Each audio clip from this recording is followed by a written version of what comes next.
কোনো ব্যক্তি চলে যেতে পারেন, কিন্তু ইনস্টিটিউশন চলে যায় না। এটা ইনস্টিটিউশনের সম্পত্তি, এটা মাথায় রাখতে হবে।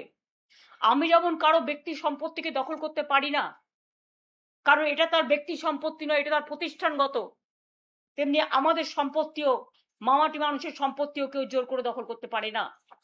আর যারা বলে বেড়াচ্ছেন টাকা পাননি, তারা দেখুন তো এই চেকগুলো প্রতি মাসে মাসে কারা দিয়েছে।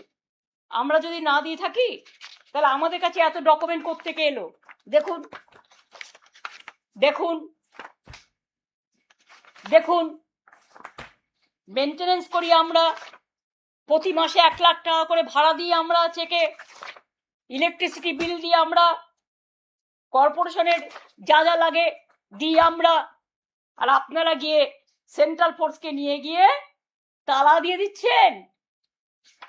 একটা বাড়ি তালা দিতে পারবেন, কিন্তু মনে রাখবেন হৃদয়কে কখনো তালা দেওয়া যায় না, মানুষের হৃদয়কে। কাজেই প্রস্তুত থাকুন আগামী দিন ইন্ডিভিজুয়াল কারো বিরুদ্ধে। আমার কোনো রাগ, আমার কোনো ক্ষোভ নেই।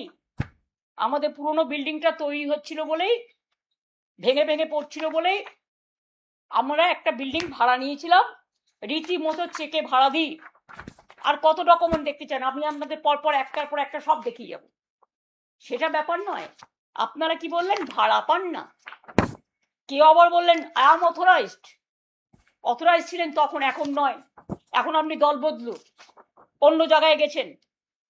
আপনারা ভালো থাকুন, আপনাদের পরিবার ভালো থাকুন, আপনাদের সম্পত্তি ভালো থাকুন।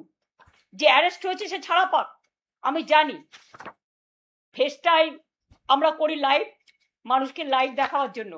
আর আপনারা যে ফেস টাইম লাইভ করছেন সেটা হচ্ছে আপনাদের নিজেদের বাঁচানোর জন্য। তাহলে যারা আজকে লড়াই করছে, জীবন দিচ্ছে, আজকে প্রায় 14-15 জন সুইসাইড করেছে, মারা গেছে, সুইসাইড এবং মারা গেছে, তাদেরটা কি হবে? একবার ভেবে দেখেছেন কি? কোথায় টাকা জমা দিয়েছে কারা? তৈরি করেছে কারা? আজকে কি আপনারা তালা দিয়ে চলে এলেন? এফআইআরও করা হয়েছে, কেন দিলেন? এবং আজকেই তার জন্য কাউকে পদত্যাগ করতে হলো। আসল ঘটনা তার নয়, উনি অনেকদিন ধরেই আমাকে বলছিলেন পদত্যাগ করবেন, কারণ ওনার ছেলে গিয়ে অলরেডি হাত মিলিয়েছেন। আমার তার জন্য